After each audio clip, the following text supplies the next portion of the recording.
Welcome to the Run Your Day podcast, a show dedicated to helping you expand your capacity, take your life in every area to an entirely new level, and creating a day and a life by design. Here's your host, Dan Hafner.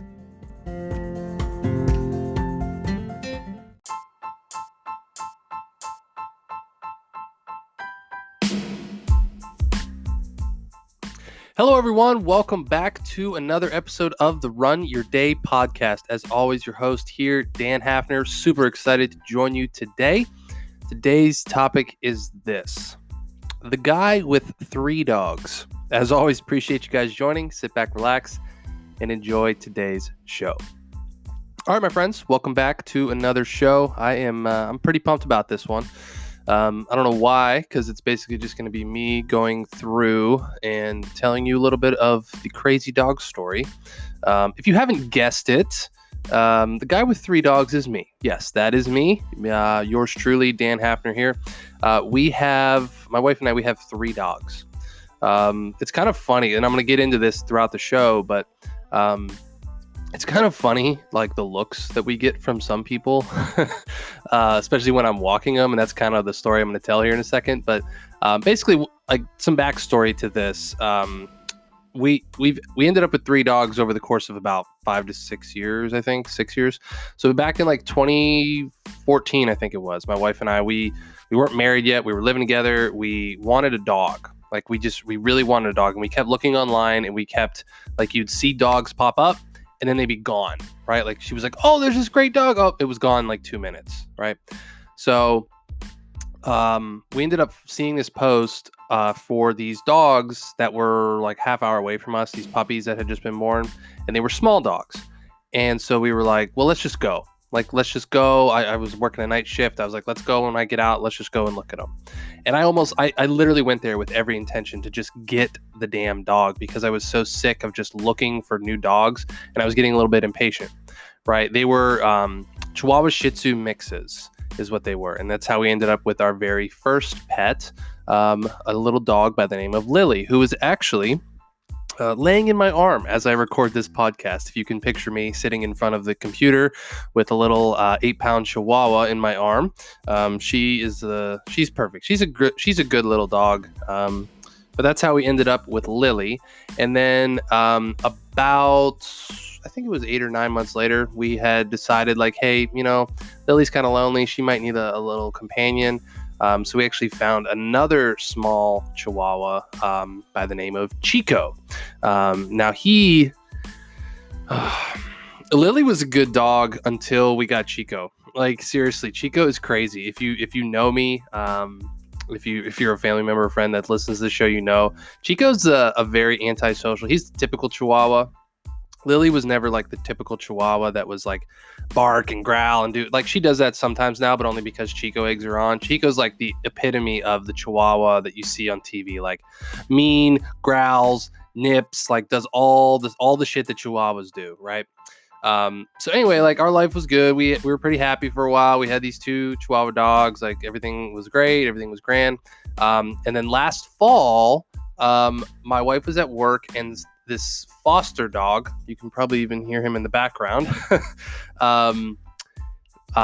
This foster brought in this puppy that she was a foster dog parent, right? And she brought in this puppy, and Dawson texted me this picture, and I knew from that moment, I was like, we're gonna end up with this damn dog. Like, he had these blue eyes that were just like, they still are. They're still very blue. They're very, very, very cute. But we ended up getting him kind of against my better judgment, because he turned out to be a big dog. We have these 2 little Chihuahuas, and now we have this like 50-pound.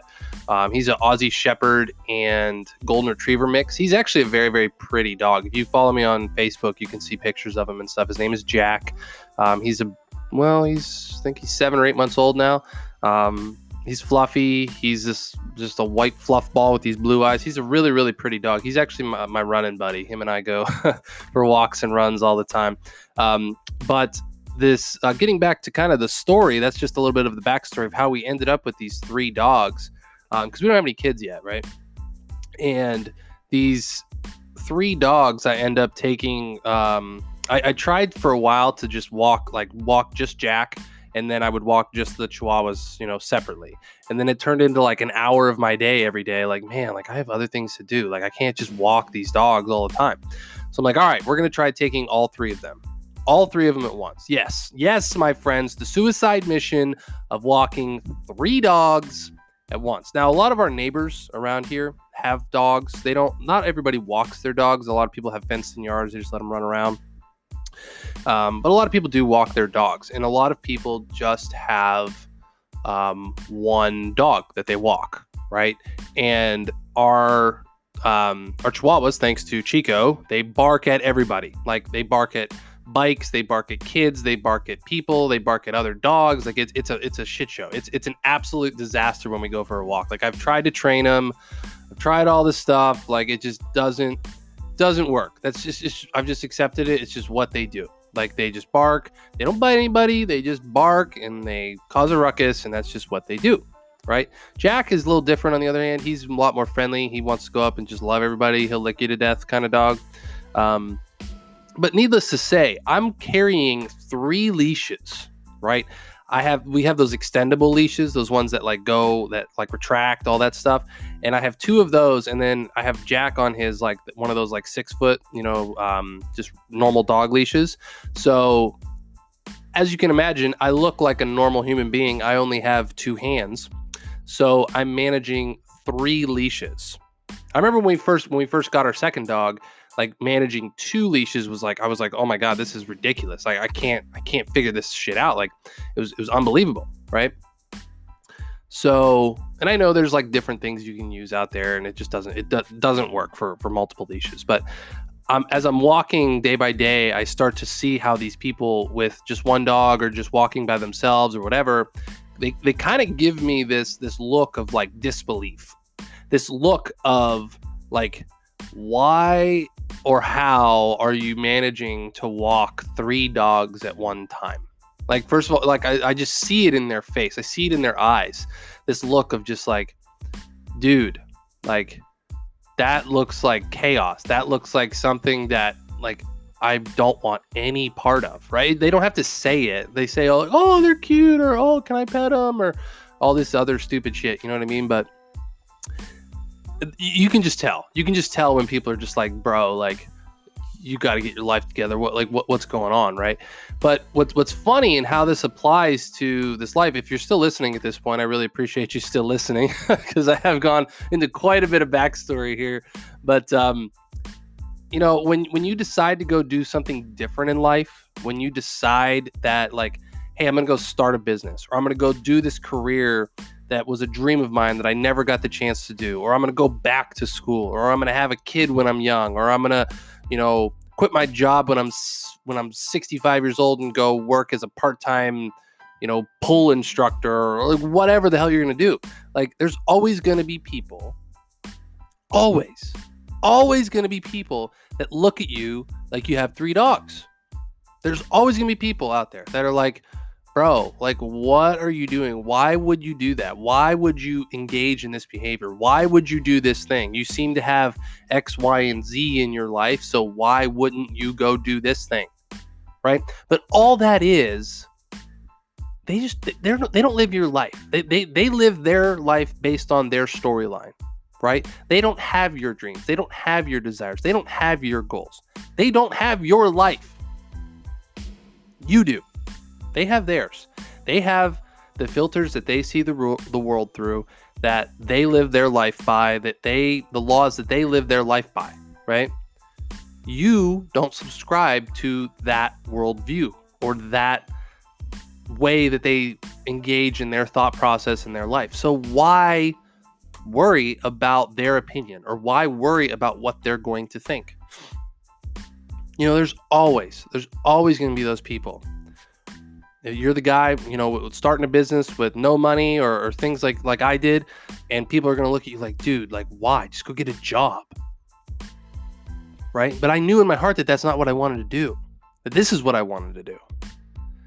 There's always going to be those people because, for every person I pass on my street that looks at me like I have, like when I'm walking my 3 dogs, there are people that drive by, there's people that are in the neighborhood that just eat our dogs up, that just love it. They're envious.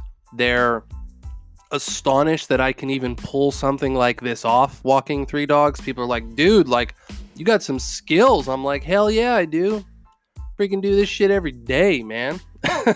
Right? So there's always going to be this dichotomy when you go down a path that's off the norm, or that doesn't seem to align with society's quote unquote norms, right?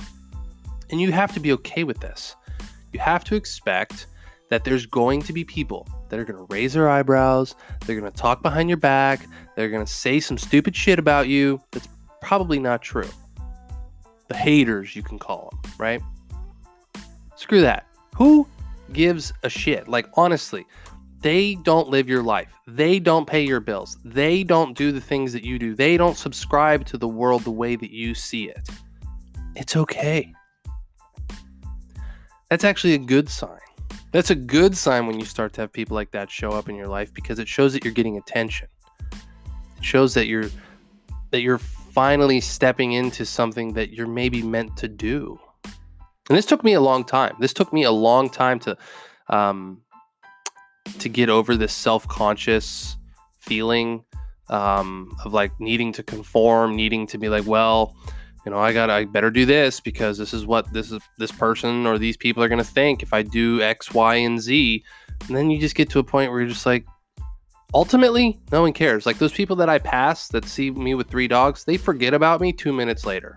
You know what I mean? Like, they're on living their life. They're not thinking about like, man, I really wish that guy didn't have 3 dogs. Man, that really grinds my gears. You know, they're not thinking about it. So why would you spend your whole day being like, man, I really embarrassed myself in front of that lady, you know? Like, man, like, no. Move on, forget about it, and keep doing your thing. Be the guy. It's okay to be the guy with 3 dogs. Especially little dogs. You know how insecure I felt walking 2 Chihuahuas back in the day? As a man, like, I'm like 6'2", like, I'm a big guy. Walking 2 little Chihuahuas, that took me a long time to get over mentally of like, hey, you know what? Yeah, I got small dogs. Get over it. Like, deal with it. You know what I mean? Like, it, because it's not a typical manly thing. You know what I mean? So, man, there's always going to be people out there that are going to look at you like you got 3 dogs that are going to look at you like, man, like, what are you doing? You're silly, you're goofy, you're wrong, you're stupid, you're insane, you're whatever. And you just got to be like, yep, cool, man. That's cool. That's your opinion. Whatever. I'm going to keep doing my thing, and somebody else is going to think it's cool, you know? So my lesson for you today is that. Just keep going no matter what people say, think, or do. Because the path that you're on is the path that you're on. And that's good enough for you, right? It doesn't have to be good enough for me. It doesn't have to be good enough for anybody else except you. So that's going to wrap up the show. I hope you guys got a lot from this episode. Thank you very much for dealing with all of the dog stories that I told during this show. I know I got into quite a bit of backstory, but I do love them. Especially Jack, the little one. He's a good dog. They're all good dogs. Lily, she's still in my arms sleeping right here. She's a good little pup. So, all right, my friends, that's going to wrap up the show. Enough dog talk. Get out there. Be crazy. Be interesting. Be different. And do your thing. As always, my friends, thank you very much for joining. Head over to runyourdaypodcast.com to subscribe to the newsletter, get more information on the show, and stay tuned for the app coming here soon. It won't be very, very soon, but I'm always going to plug it in here because that's what I need to do. All right, my friends, that is all. I will see you next time. Have a great rest of your day.